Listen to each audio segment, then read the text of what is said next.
गिरिराज सिंह क्या कुछ कह रहे सुनाते हैं। हुआ है और जिस ढंग से उत्साह था इस सरकार के प्रति, आखिर होता क्यों नहीं। एक तरफ नेतृत्व है लालू यादव, राहुल गांधी, तेजस्वी का, जो प्रतीक है जेल और बेल के, भ्रष्टाचार के, जंगल राज के, लूट खसोट के, अपहरण के, हत्या के। और बिहार की जनता अमन, चैन, शांति के लिए वोट दिया है, न्याय के साथ विकास के लिए वोट दिया है।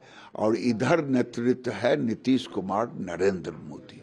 भले युवा ने नहीं देखा वो काल, लेकिन उनके बुजुर्गों ने तो देखा है और ये जीत उसी की है। जी तो सर, महिलाओं का हमने देखा है कि किस तरह से महिलाओं ने बढ़ चढ़ के वोटिंग करी है, बिहार में देखने को मिला है। क्या आपको मैं कहूं, लालू यादव अपने को गरीबों का मसीहा किया, लेकिन मसीहा अपने परिवार का बना। नीतीश कुमार ने महिलाओं की सशक्तिकरण की, नरेंद्र मोदी जी ने लाखपति दीदी का कॉन्सेप्ट दिया गरीबों की, महिलाओं को सशक्तिकरण के लिए। तो महिला क्या वोट देगी लूट खसोट वालों को। महिला ने नरेंद्र मोदी और नीतीश कुमार पे भरोसा किया, लाखपति दीदी बनने का एक उनको अवसर दिया है, इसकी जीत। तो आप सुन रहे थे गिरिराज सिंह को। तो वो कह रहे हैं कि देखिए, नीतीश कुमार के नाम पर जनता ने मोहर लगाई है। वर्डिक्ट के बाद बीजेपी के इतने बड़े नेता का मनोज सर इस तरीके का स्टेटमेंट, ये तो साफ जता रहा है कि नाम को लेकर अब कोई सवाल नहीं बचा है। नहीं, देखिए मेरे ख्याल से तो सवाल पहले भी नहीं था, और अब ये स्टेटमेंट जैसे आया है तो ये इस बात का इंडिकेशन है कि ये बात बिल्कुल क्लियर है कि नीतीश कुमार ही अब चीफ मिनिस्टर बनेंगे।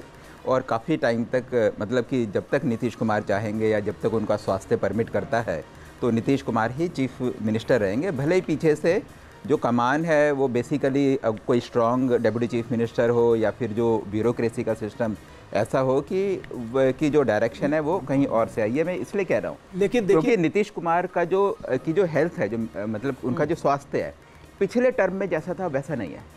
तो एक जो डिसीजन मेकिंग जो पावर होती है, क्योंकि एडमिनिस्ट्रेशन बड़ा ही कॉम्प्लिकेटेड और बड़ा ही मेहनत वाला काम है, और ये एक ऐसा काम है, और नीतीश कुमार जैसे के लिए मतलब कि जो उनका काम करने का तरीका था, तो वो सारी काफ़ी मेहनत खुद करते थे, काफ़ी डिसीजन वो लेते थे, खुद लेते थे।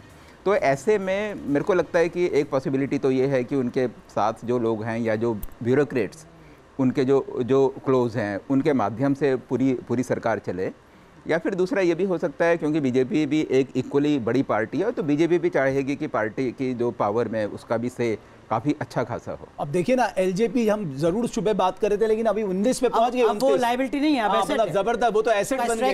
रेट बहुत अच्छा, मतलब 100% रेट 2024 में ऑलमोस्ट आप देखिए 75%। और जितना बीजेपी का स्ट्राइक रेट है एक लगभग 100 सीटों पर लड़कर, उतना ही लगभग अब चिराग पासवान का। देखिए अभी भी जेडीयू जो है 79 पे है और 180 अनुराग, ये तो मतलब कहते हैं ना, ये जो 181 का फिगर है, 182 लेकिन सर आप देखिए ना, ये मैंडेट तो था 20 साल के बाद। ये भारत की राजनीति का एक अलग एग्जाम्पल है कि 20 साल के बाद इतनी थंपिंग मेजॉरिटी।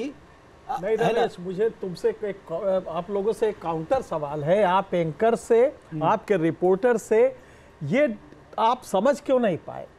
3/4 का ये आंधी चला, आप सोचिए, किसी पॉलिटिकल पार्टी को नहीं समझ में आया। सब बीजेपी खुद ही 160 बड़ी मुश्किल से कह रही थी।